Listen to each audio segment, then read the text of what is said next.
আমেরিকার নির্দেশে যুদ্ধ করতে হবে, আমেরিকার নির্দেশে যুদ্ধ বন্ধ করতে হবে, আমেরিকা সর্বশক্তিমান বিশ্ব নিয়ন্ত্রক, এই যে ধারণা, এই ধারণাটাকে সম্পূর্ণ মাটির সাথে মিশিয়ে দিয়েছে ইরান।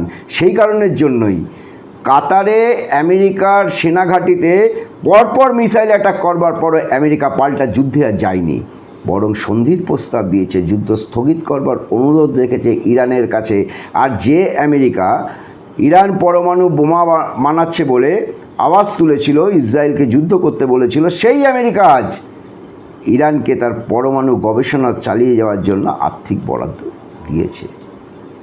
তাই আয়াতুল্লাহ খোমেনির সাথে আমাদের প্রধানমন্ত্রী নরেন্দ্র মোদীর পার্থক্য এই জায়গাটায়, কারণ নরেন্দ্র মোদী ডোনাল্ড ট্রাম্পের এক হুমকিতে 140 কোটি দেশবাসীর মতামতকে উপেক্ষা করে অপারেশন সিন্দুর স্থগিত করে দিয়েছিলেন।